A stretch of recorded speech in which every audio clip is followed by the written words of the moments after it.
This is tea time. Yeah. Making a difference. One cup at a time. Tea time. So be sure to grab your tea, grab a seat, and tune in to Miss Liz. Tea time. Making a difference. One cup at a time. Tea time. Tea time.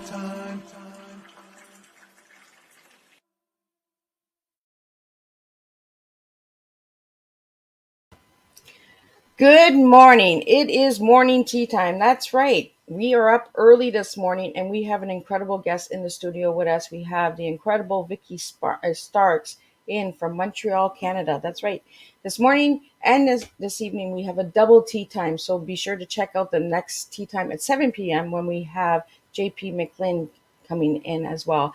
But today we're going to talk about a topic that may trigger some people. So I'm going to put a trigger warning out there for each and every one of you who tune in today and may watch the replay. So we're going to do the disclaimer, and then I'm going to bring in Vikki with a little bit of intro of her bio, and then we're going to sit back and we're going to learn a little bit about runaway husbands. That's right. Today's topic is runaway husbands. It is wife abandonment syndrome. It is a topic that is very needed, and the awareness needs to be out there. So this is why Vikki is joining me this morning. The disclaimer for Miss Liz's Tea Time live shows. Miss Liz myself is going live using StreamYard. Before leaving a comment, please grant StreamYard permission to see your name at StreamYard.com. Please be advised that the content brought forward for any Tea Time show hosted by myself, Miss Liz, is always brought forward in good faith, however may bring forth dialogue and opinions that are not representative of my platform. The facts and information are perceived to be accurate at the given time of airing. All Tea Time guests and audience participants are responsible for using their good judgment in taking any action that may relate to this discussion. The content brought forward may include discussions for some where they may be emotionally at risk. It is significant to know that this show is engaging in discussion forums only to offer and inspire awareness and connection and is not providing therapeutical advice. If you have any questions about the disclaimer or the panelist discussion, you may freely contact me, Miss Liz, through my email at bookingmissliz@gmail.com. Moving forward, should you choose to voluntarily participate in today's show in any aspect, I, Miss Liz, welcomes you. Should you decide that the show is not made for you at this time, I respect that choice and I will see you at a later show at a later time. Now I'm going to do a little quick bio intro of Vikki Stark, and then I'm going to jump her into the studio and we're going to sit back and we're going to learn a little bit of wife abandonment syndrome today. Vikki Stark is an MSW, is an international known psychotherapist.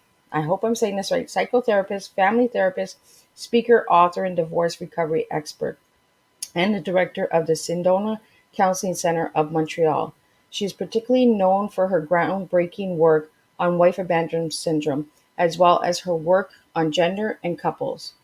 Vikki is a familiar face on television and radio and has been a guest on NBC, The Today Show, CBC, CTV, Global, Oprah Radio, and written about in USA Today, the New York Daily News, and Maclean's magazine, among many others.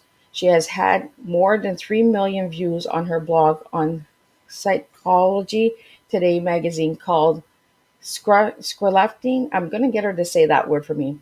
Through Heartbreak, which deals with all aspects of relationships. For more on Vikki's bio, check out Miss Liz's Facebook page. And I'm going to jump Vikki in and I'm going to grab a cup of tea, a little sip. My throat is starting to dry up a bit. And we will have a good discussion this morning. Please leave your comments. And if they are related to the discussion, they will be seen so Vikki can see your questions in that. Welcome, Vikki. Hi, Liz. So the name of my blog is called Schlepping Through Heartbreak. Schlepping. Dragging yourself through heartbreak. My tongue sometimes it just rolls and I'm just like, not the easiest word. I have to admit that. Yeah. Well, welcome, Vikki. It's nice to have you here with me this morning. So I want to speak a little bit on the topic runaway husbands. Where did you get that topic from and how did it all begin? Okay, so I am a therapist. I'm a family therapist and a marriage counselor and a psychotherapist. And I had been working in the field for about 25 years when in 2006, my marriage sort of disintegrated. So I had been what I thought was in a very happy, secure marriage for 21 years. And my husband had never said that he was unhappy or thinking of leaving or that there were any big problems. And then one day, so I had been on a book tour across America for my first book, which is about sister relationships. It's called My Sister, Myself. And when I came home after 23 days on the road, he picked me up at the airport and drove me to our home. And he went off to work. And when he got home that night, he walked in the door. I gave him a hug. And I said to him, I bought fish. I was going to make fish for dinner. And he said, it's over. And I said, okay, you don't want fish? We'll have chicken. And he said, no, it's over. The marriage is over and I'm leaving right now. And so it came so totally out of the blue, just like that. I couldn't believe it. And then he did stay that night. But by the next morning, he'd thrown all of his stuff into garbage bags, threw them in the trunk of his car. And he was off and moved in with his girlfriend of 6 years. Oh, wow.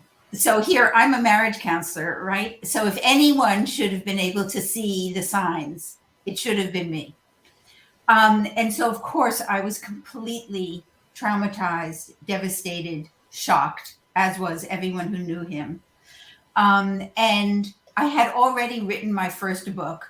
So as time went on, people were saying, you know, you should write a book about this. And I started researching this phenomenon of a man who appears to be totally engaged. We had all sorts of plans. We were going to go on a trip. He had never said anything. And then he suddenly bolts out of the marriage. And I realized that there was really practically nothing written on the topic. So I started researching it with other women. And I did a study in which 400 women worldwide participated and sent in their questionnaires. And then I interviewed another 100 or something face to face. And I found out that for a lot of other women, they had experienced exactly the same thing, where they were in a happy, secure marriage with no indication that there was a problem until the day the husband said one of two things, which is like, I can't do this anymore, or it's over. And then they typically leave within the day or within the week. So it's so it became, and then the other thing that sort of was shocking to me as I started hearing from these other women is that the stories were almost identical. They were eerily the same. That the husband sort of blurts this out in the middle of just an ordinary conversation. He doesn't say to his wife, "Come here, I have to sit down. Sit down. We have to talk about things." That he typically leaves right away. And then he turns from the loving, caring husband that he was in the marriage into an angry stranger. And so although the wife is crying and distraught and traumatized and upset, and the women in my community, typically like myself, I lost 30 pounds. I was so traumatized. But the husband seems not to care at all. So there's this really dramatic shift in the person that you knew. And that's one of the hardest parts for the women who have experienced this, because, as we know, marriages sometimes break up. Yeah. And women leave, men leave. And usually in those cases, people know that there's a problem. They've been to marriage counseling, they've had fights, they've talked about it. It's obvious that the marriage is on the rocks, somebody's sleeping in the guest bedroom. But in the Runaway Husbands scenario, which I came to call Wife Abandonment Syndrome, there's none of that. So, the fact that all of these different elements were identical from woman to woman to woman, that he leaves suddenly, that he makes up excuses why he's leaving that are like, the women are just flabbergasted, like they can't understand, what is he talking about? Yeah. And so the excuses that he gives for leaving are very nonsensical or flimsy. He typically, in 99% of the cases, has another woman, and very often moves in directly from the wife's home to to move in with the other woman. And then he sort of becomes like a denier for everything that happened in the marriage. Like he'll say, I was never happy from day one. I was thinking of leaving, that trip that we took to California where we thought it was so great. Well, I was miserable the whole time. And the wife is like, this does not compute. I don't understand what you're talking about.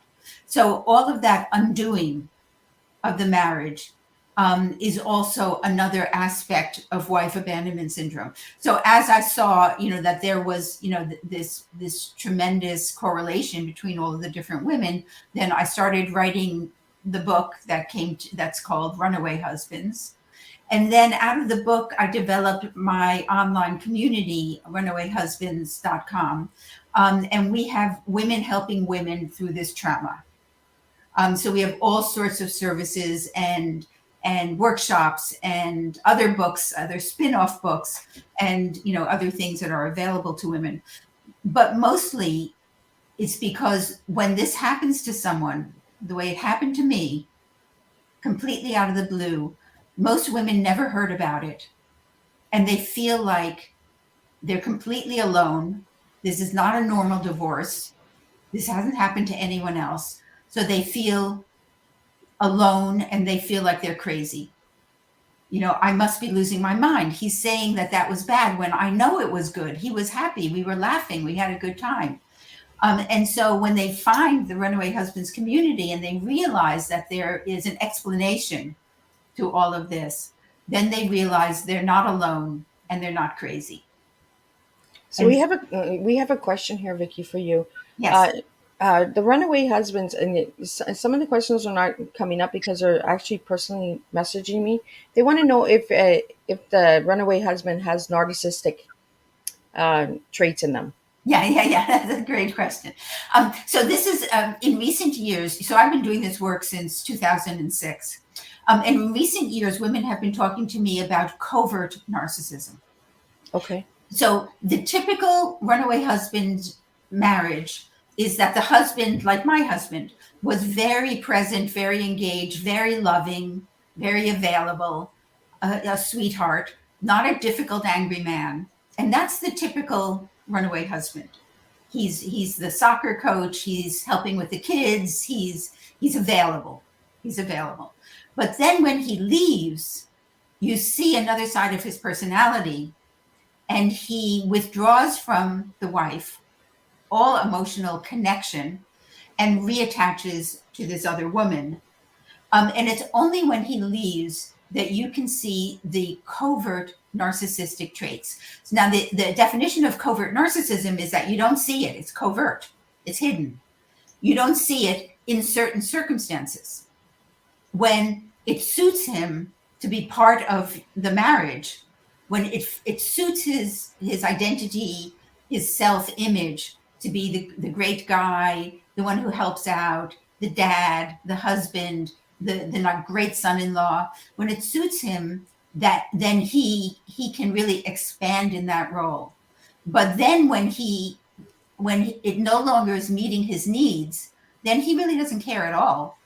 And that's the narcissistic element of it. So that we look at how he is in the marriage, where he emotionally or narcissistically is being fed by being the great guy and the loving husband, but that there's not a real genuine connection there. It's a superficial connection. And it only becomes visible when his interests start to lie someplace else. When he gets involved and interested in the other woman and in the other life, and then he can throw over his wife and in some cases his children, in order to start living a different life. And that's when the narcissistic traits become visible. So I'm not saying that all runaway husbands are narcissists, and I don't think that mine was, but quite a number of them are. And it does help the women to get that explanation, because while during the marriage, they're not obviously narcissistic. They don't have to be the loudest guy in the room who's getting all the attention. Yeah. And so that's where the covert aspect of it comes in. So it's almost like a double life, right? Exactly. Yeah. Yeah, for any of the viewers that are listening or that will watch the replay later, a double life is almost like having two different lives. Now, Vicky, I want to ask you, he leaves the wife, right? Now, if he has another partner that he moves in with, does he do the same to her? Is it a repeat pattern or is it only to the wife? Well, frankly, I don't really have access to the men. Okay. So I don't really know what happens after he leaves. I mean, I hear from the wives, because I have this large community of the women, that he married the other woman. He now has children with the other woman and he's moving on. And we don't know whether he stays with her or whether he leaves her. In some, it's hard to know. But, I wouldn't be surprised if once time goes on because one of the things I always say to the women in my community is that, and they all say, I was a devoted wife. I was there for him. Even we had a lively sexual relationship, or, we were, really connected. So why would he be distracted by someone else? And what I say to the women is that she has something you'll never have. And that's, she's new. And there's nothing like the pull of Yeah. being with exciting new person, not the woman that you slept with for 34 years. And so there's that excitement of the new. So when he's living with the other woman for another 10 years, she's not going to be new anymore. So chances are it will stop meeting his needs. But who knows? So it could be a repeat pattern. Could be. Yeah, could be. So, Vicky, you mentioned signs. So now that you look back, were there signs that you weren't No, seeing? no, There was none at all, right? no. Really, in my case, there really weren't signs. I mean, in my book, in Runaway Husbands, in the end, I talk about, what happily married women might need to know. Okay, were there signs? Yes, he started going to the gym, but, that's a soft sign. He started buying like jazzier gym clothes, red gym, like that was totally not him.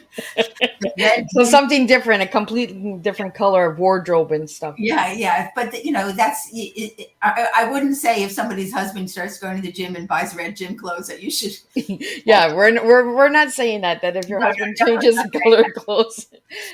But And it's often like that, right? Any form of abandonment, there's usually no signs, and then we're in that shock mode, right? We're in that yeah, fog of yes, what did we do wrong? What did we say something wrong? Did we look wrong? Like, we start exactly. within Yeah, ourselves, right? yeah. I'm so glad you raised that, Liz. I'm so glad because this is such a fundamental thing.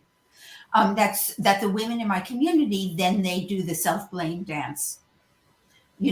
If only I was more attentive. He said I wasn't attentive enough. Well, you were living your lives. You were raising, two teenagers. How attentive do you need to be? And how much do you need to stroke his ego and say, oh, Yeah. George, you look so handsome. You're so great. And so that they do this self-blame dance, which is, he wasn't that attentive to her either. You were just living a normal life, and because you didn't know that there was a problem, you didn't know that something needed to be tinkered with. But it's very easy for the women to blame themselves because the husband leaves, and then he turns around and he blames her. He says it's because you were like this and you weren't like that, and often they say you were too controlling. This is very common. You were too controlling. And here, I'm going to unpack that for our listeners and viewers, which is, he says you were too controlling. And what that means is that when they were planning a vacation, she'd say to him, do you want to go to the beach? He says, sure, whatever you want. She'd say, you want to go to the mountains? Yeah, the mountains are good too. You do that. And so she would make, you be in charge of everything. So he would leave everything in her hands. She would make all the decisions. And then when he leaves, he says, you were too controlling. Wow. And so, so that he will then blame her and heap the blame on her. And of course she's going to take it on. And so she then starts to question herself.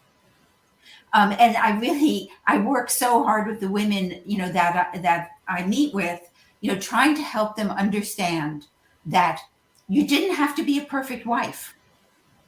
Nobody has to be a perfect wife. He was not a perfect husband. You were living your lives, you were doing the best you could, and if he had problems or issues, he could come and talk to you about it. The reason he left was not because you were not a perfect wife. Somehow he managed to stay with you for 34 years when you weren't perfect. Why did he leave? Because of something going on inside of himself. So that's the shift that took place inside of him is really the motivator for him leaving for various reasons, which I can explain. But then when he leaves, rather than to say, oh, I'm going through some changes, they don't say that. Rather, they say, it's your fault because you're too messy and you leave all the shoes by the front door when I asked you 100 times not to do that. Well, yes, it is annoying that she left the shoes, but that's not why he left her. And so then the women feel, full of regret, and they wish they could roll back time and do things differently. But really the message is it's because of some change taking place inside of him. Now, when my husband left, I didn't feel any blame. I knew that, yeah, sometimes I can be annoying or I can change my mind too much or whatever. Absolutely. I totally know that. But I also knew, because he'd had this long-term affair, that it really wasn't about me. I was able from the beginning to not lose that level of self-esteem. But for so many women, that's really a challenge, and it's always and it goes hand in hand with when your person asked about is narcissism part of the issue, that the wives, on the other hand, tend to be the empath. The wives who are just giving and caring and self-sacrificing. So yeah.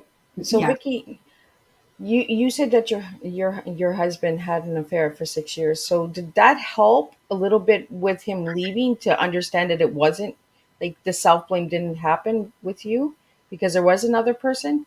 But what about the husbands that leave that don't have anybody, that just leave? That's harder. Definitely, that's harder. It's very unusual in our community. In this particular paradigm, it's unusual, but it's definitely harder because then it feels like, he's leaving because he wants to get away from the wife. And they all want to get away from the wife. Yeah. But at least it's an explanation. Oh, yeah, he's the kind of guy, he's having an affair. So that brings him down in, his status. But that, definitely that's true. That if there's and I've had women in the community who said, I wish I could find out about an affair because it would make me feel better. Pardon me. And often the affair doesn't come to light until 6 months later. He keeps it hidden because he doesn't want the kids to know that he's having an affair or whatever. And then, slowly, information has a way of dribbling out, and she learns about the fact that he'd been having an affair for a year, let's say. So, yeah. So, but that definitely is the case, that it helps as an explanation.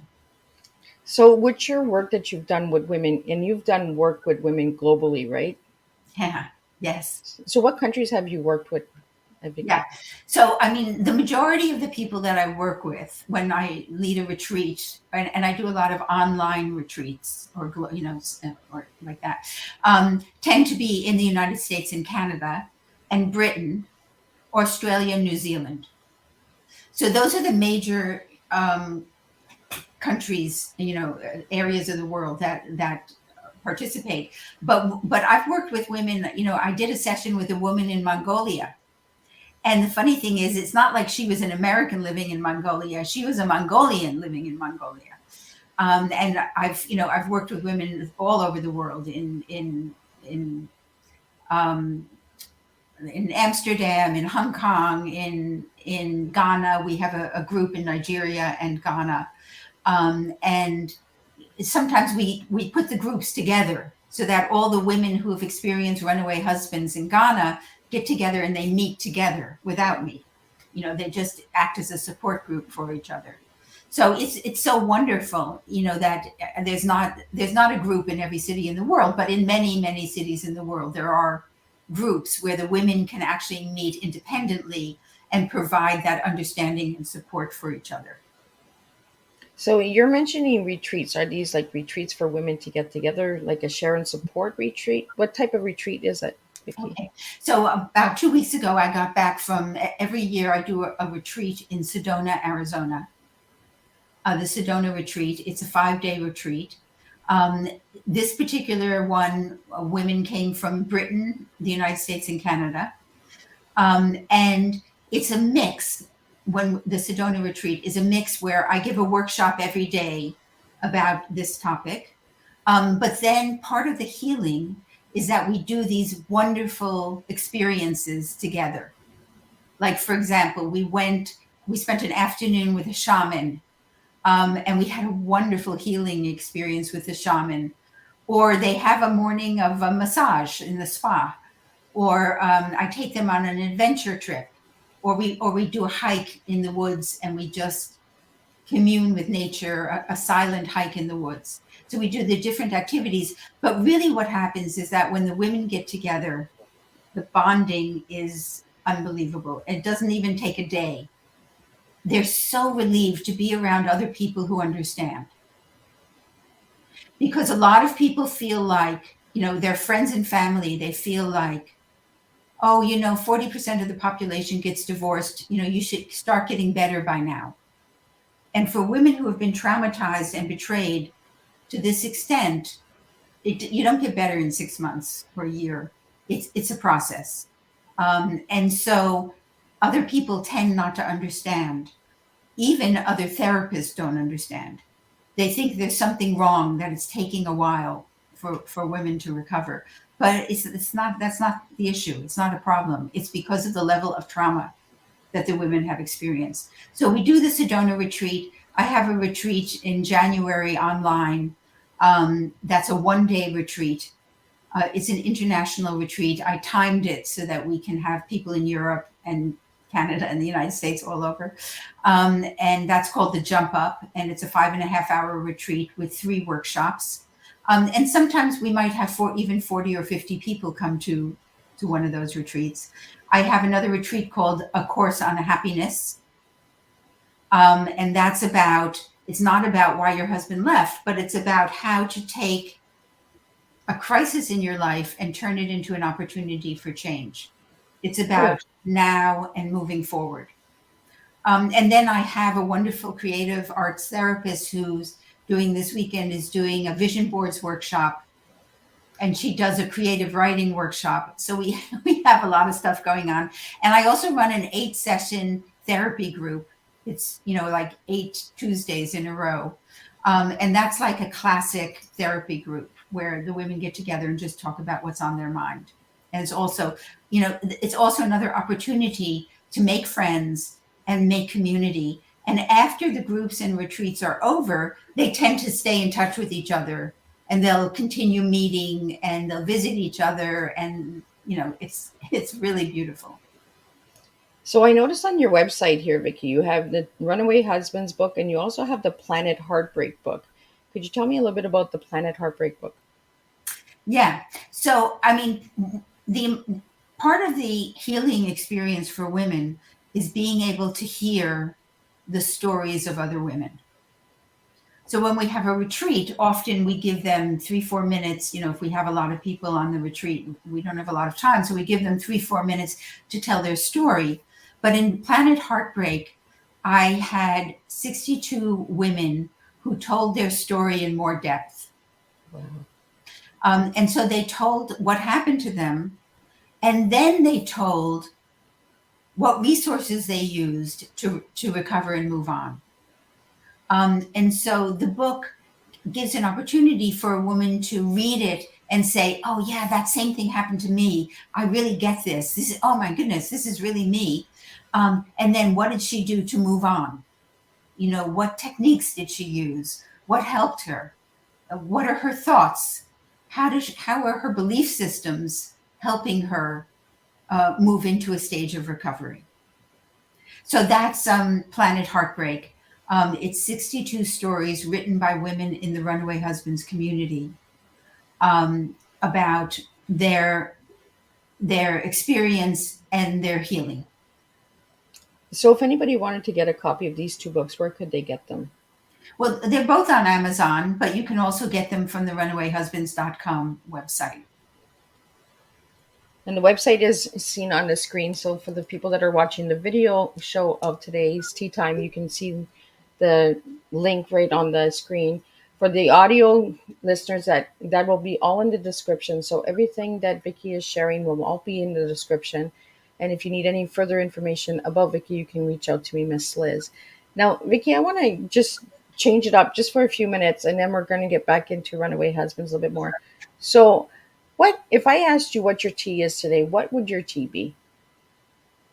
So it's an interesting question. And I think that what jumps into my mind is to trust yourself.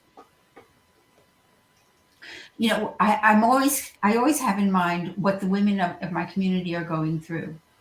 And what happens to them is that they lose trust. They say, how can I ever trust somebody again? You know, I thought he was a totally, involved, trustworthy person. And then I learned that was an illusion and he betrayed me. So, but then they can't trust themselves. How am I going to trust my judgment? You know, they feel like they made a mistake the first time. They didn't make a mistake the first time. They had no way of knowing. It was all hidden. But they lose trust in themselves. And so it's so important to be able to have self-compassion, to be kind to yourself, and to trust yourself. And to recognize that it's okay to make mistakes. Nobody said we're going to go from birth to death without ever making a mistake. We're all going to make mistakes. It's okay. But to learn to trust yourself it's a fundamental thing in life, because you can't move forward unless you can trust that you can see the road ahead of you, that you can see the steps ahead of you. And even if you stumble, that's okay. It's all right. So that would be my T. Trust yourself. And what would your E be? So my E is sort of jumps off from trust yourself, which would be empowerment. And I'm sure that that's the E for a lot of people, is empowerment. Because a lot of the women in my community feel like, I can't do anything without him. What am I going to do now? I have to go back to work. I have to start making money. I have to learn how to run a household or buy a car or something. And they don't feel empowered. And really, they have to find their own inner power so that they can move forward in life. And so it's important for women, and sometimes I say this, to pour some steel in your spine, sit up straight and say to yourself, I'm going to do this. I'm going to move forward. I'm going to, I can be an independent person. I have what it takes in order to succeed in my own life. I don't need to depend on somebody else. That's not a bad thing. That's a good thing. But if I don't have somebody else to depend on, that's fine. I can make a community of friends, and relations and family, and I can empower myself. So that would be my E. And what would your A be? So the A comes from that, which is affirmation. And on my retreat, I talk about, really using affirmations. And I really believe that they are powerful. And this goes with the idea of how you talk to yourself affects how you feel about yourself. So a woman said to me the other day, she said, oh, I'm 60 years old. My husband left. I don't think I'll ever meet anybody. I'm going to be an old maid. Yeah. Old maid. What are we in the 15th century? Like, there's no old maid. You can be 70 or 80 and be an empowered individual, even if you're single.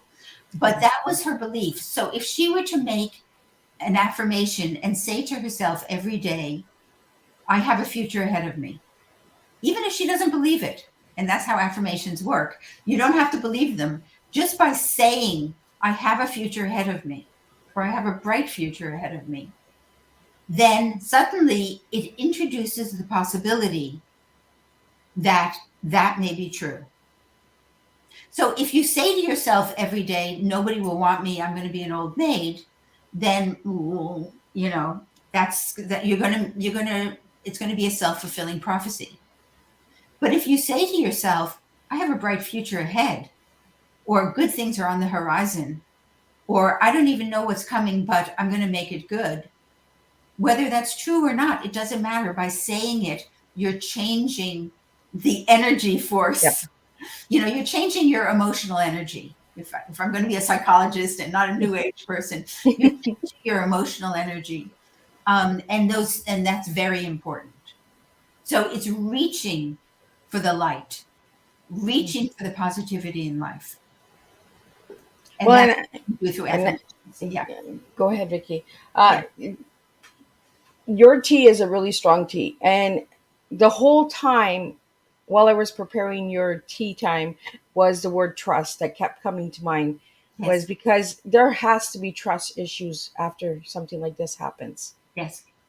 Yeah. And some of the women feel like, I can't trust him, but how can I trust my friends either?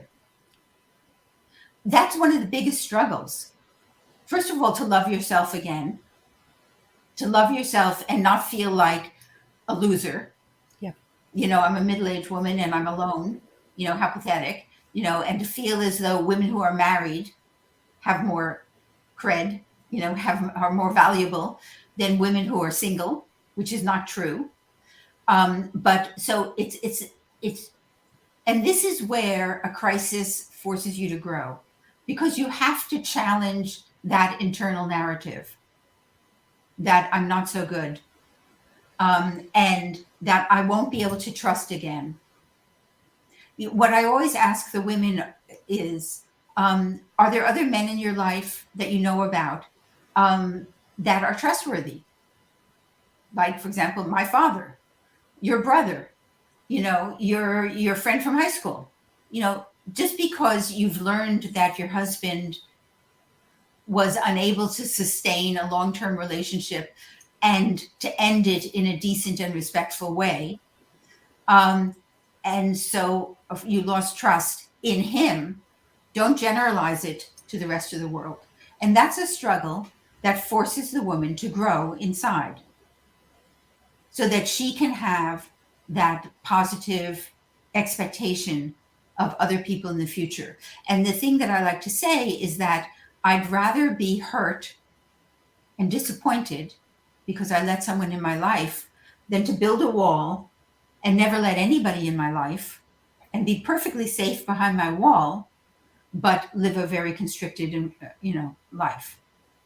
I like that you mentioned that because I'm a survivor of abuse, right? Yes. But I haven't been a survivor of runaway husbands.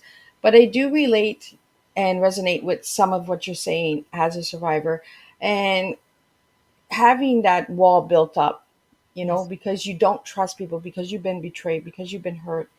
It is hard, you Yes. know. So how do we work through those steps? Like, what tools and tips would you have for women that do put those walls up? Because I'm one of those women that will put that wall up. Well, I think then we get back to empowerment. Okay. If you feel as though you can love yourself and that you're enough and you can be good in your skin as an individual, then you can let people in, but you don't devote everything to them. Okay. It's a different, if we're talking in the runaway husband, world, Yep. What I'll always say is that subsequent relationships are going to be different.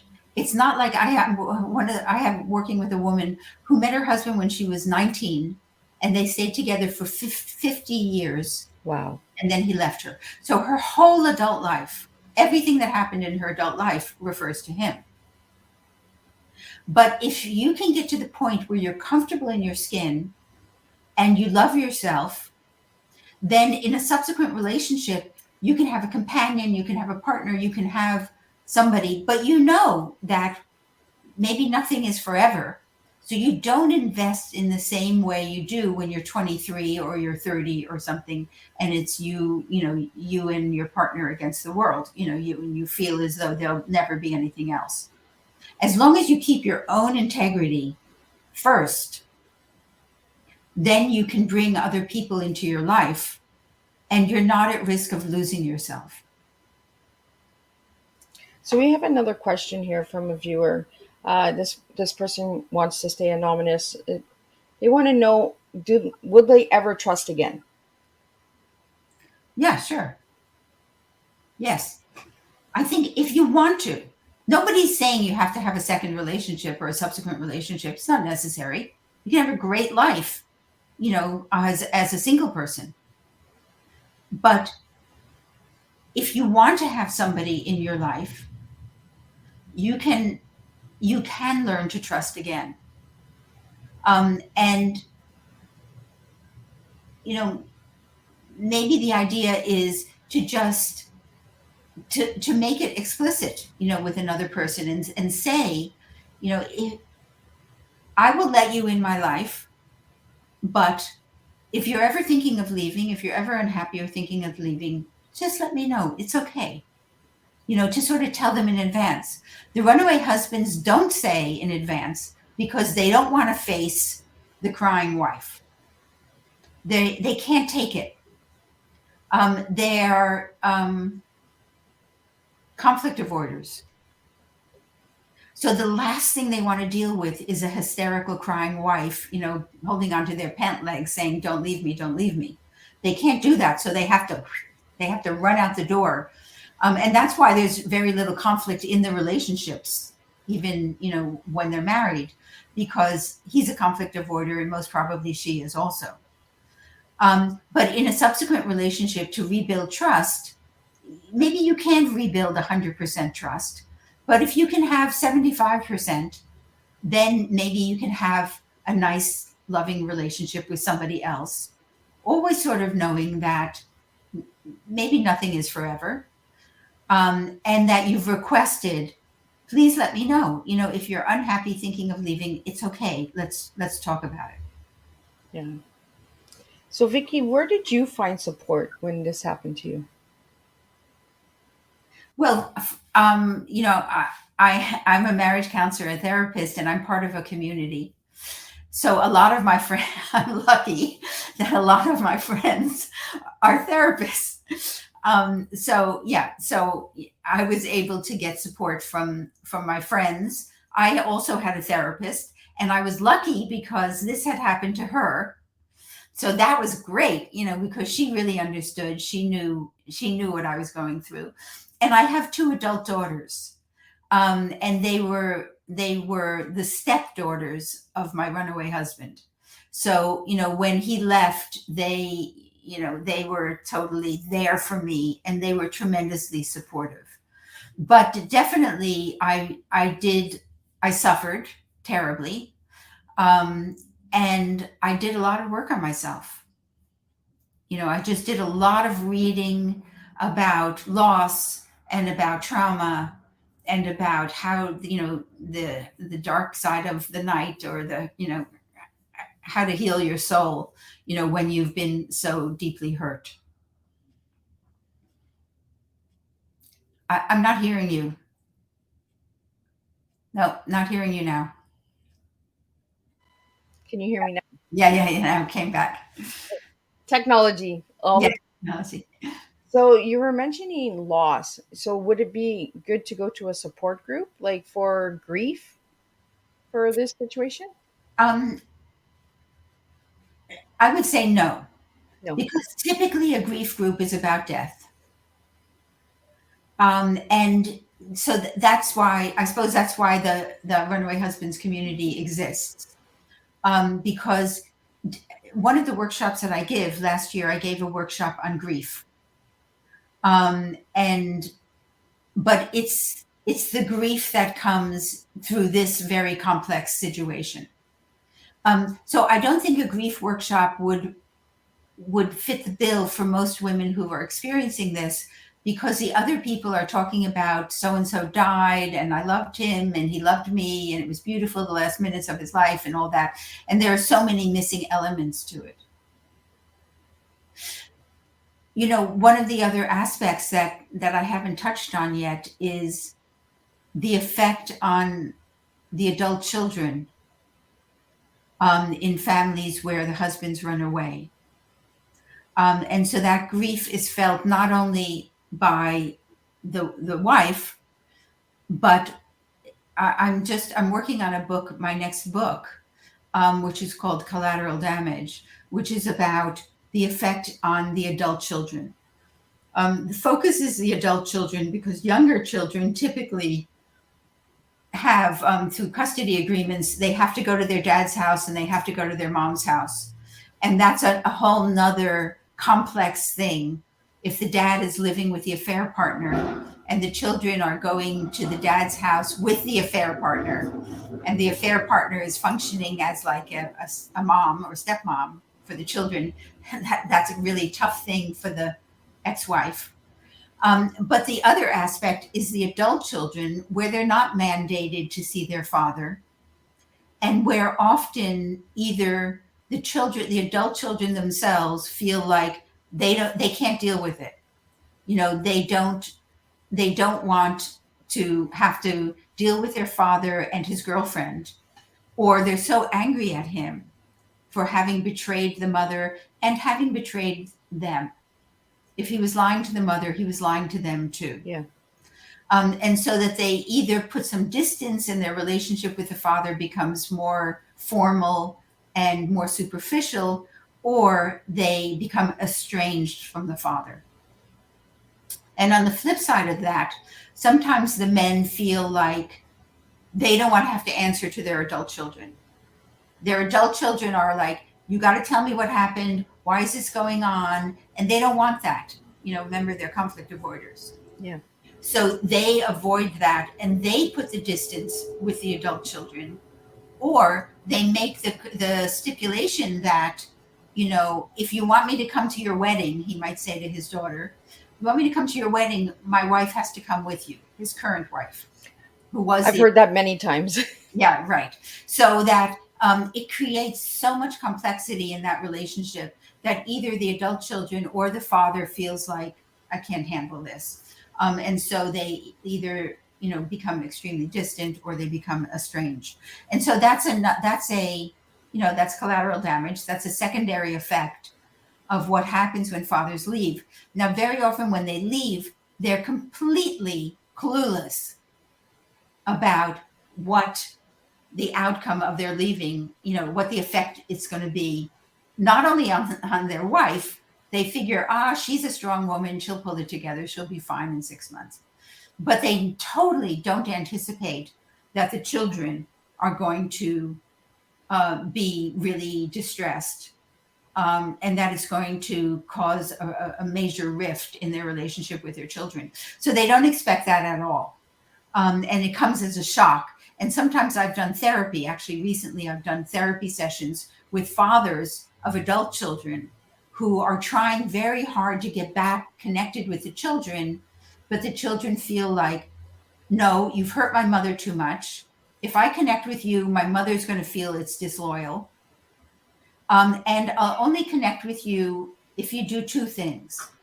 One is you take full responsibility and apologize to everybody, which often the fathers are not going to do. And two is you leave that woman, which he is not going to do.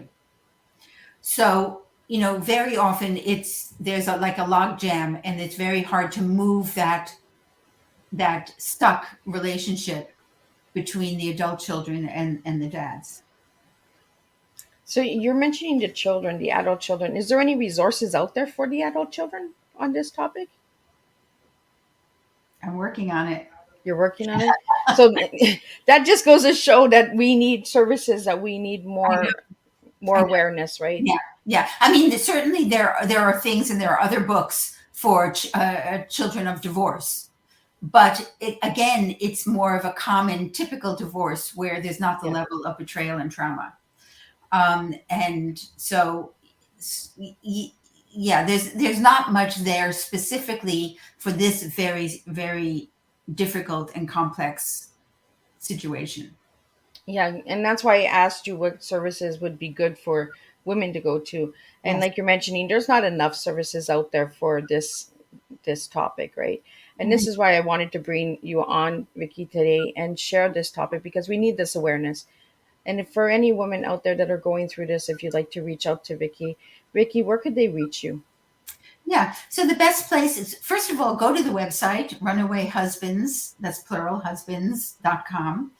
See everything that's available there. My email address is there. But if you're interested in reaching me directly, it's Vikki, Vikki, at runawayhusbands.com. So that's my email address. And really, one of the things that I've learned is that there are so many women who are going through this trauma alone.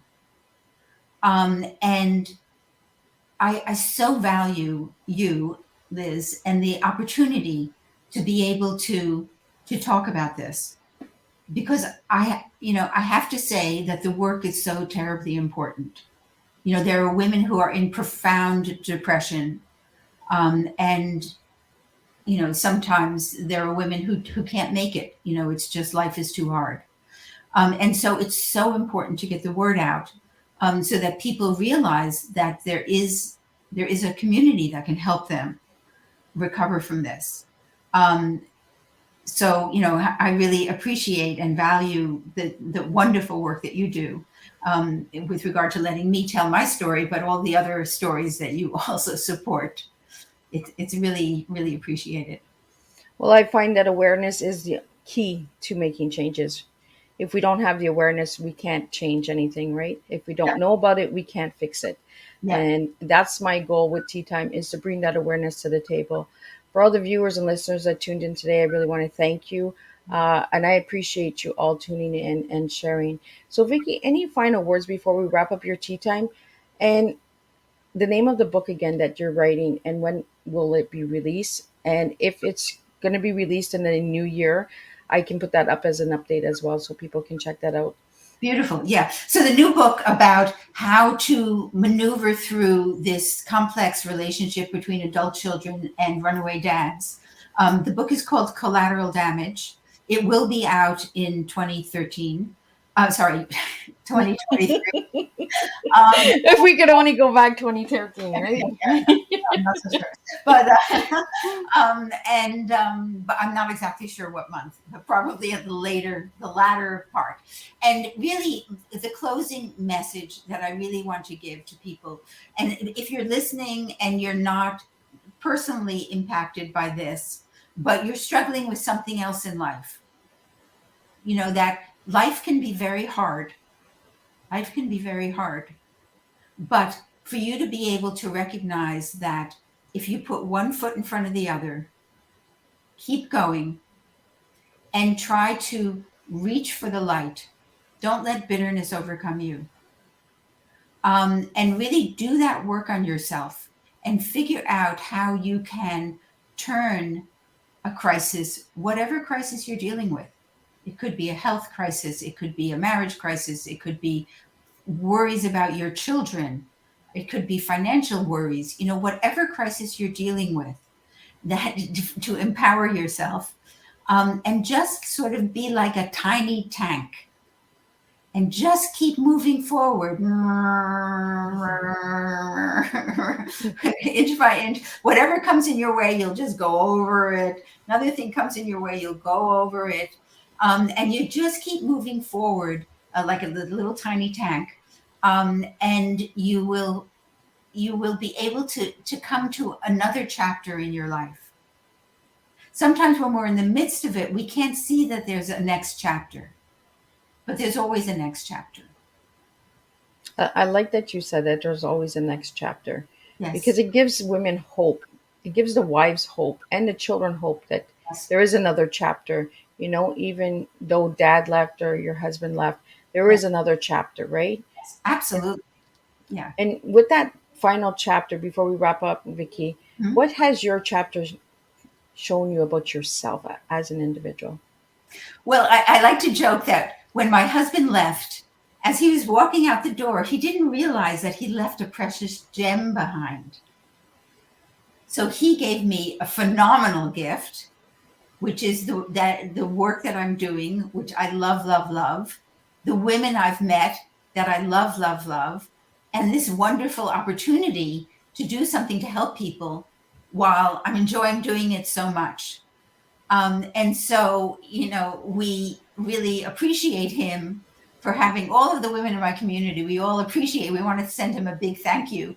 Thank you so much for leaving Vikki, so that you can realize I never, in the early days, I never thought that there was going to be such a light, beautiful opportunity. I mean, of course, for me, it's extraordinary that I've had this opportunity. It's not the same for everybody, but definitely, that my life has become so much better after he left. But it's not only me, for a lot of the women too. It was that hidden gem that made a new chapter. Exactly. And I want to thank you, Vikki, for joining me today in the studio and sharing your story, because it's not an easy one. But, Yes. you know, things need to happen in life in order for us to help other people, to Yes. help impact other lives. And sometimes it's only one life that will impact thousands with what their choices are. Yeah. If it hadn't been for him not leaving, this would not be here today and we would not have this awareness. So I Yes. want to thank you again, Vikki, for sharing that with us and sharing it to the viewers and listeners. And if you're watching a replay, please let me know where you're tuning in from, because I always like to know where my listeners are tuning in from. And if you have any questions and you'd like to reach out to Vikki, and you can find Vikki, I'm sure you can. But if you can't, you can always reach me, Miss Liz, on all social media platforms, and I'd be happy to direct you to Vikki for any questions, or if you're going through something and you just need someone to talk to, I'll relate the message to Vikki. So, Vikki, again, thank you for joining me. Thank And you. I hope that you'll be able to join me back in December when I do a reunion show of all the guests from Teatime, Great. and bringing awareness to a topic that needs to be spoken about. We need to start bringing these hard topics to the table. They are triggering, but they need to be brought to the table in order to bring the change. Mhm. Thank So you, Liz. again, thank you so much. But don't forget, we have a second tea time coming tonight at 7 p.m. where JP Maclean is coming in, and she's going to be talking about her supernatural thriller books and all of that good stuff. And she's also a human resource worker. So we're going to talk about a lot of good, juicy stuff tonight. So grab your tea for the evening and join me for a second tea time. That's right, it's a double show today. And then next week, we'll be talking about mental health with Adam Duvall from the UK. So we're jumping into the UK, and then we're back into Canada with Natasha Dean, who should be talking about children's books and all of that good stuff, and how one story makes a difference at a time. So there's a lot of good stuff coming on Tea Time. So be sure to check out Tea Time and give a quick subscribe to the YouTube channel, and you can see all the Tea Times that have been there for 3 seasons. And if one tea doesn't relate to you, another one will, I guarantee. There are topics from all different areas in life. So again, Vikki, thank you for joining me. It was an honor having you here. And I hope to see you back in December for the reunion show. And I hope to hear from all of you viewers how you would like to see something new in 2023, because Miss Liz is working on season 4. So again, thank you. And I will see you guys all at 7 p.m. tonight, Eastern Standard Time. And for all of the countries that don't do time change, remember we had went back 1 hour. So be sure to check your time zones for tea time. And again, thank you, Vikki, for joining me. Thank you to the viewers. Thank you to the comments that were coming in that I shouted out to Vikki during the show. And thank you for the viewers that tuned in and that would like to stay anonymous. I do respect you. And I want to thank you again for joining me. So we will see you all at 7 p.m. tonight for a second tea time.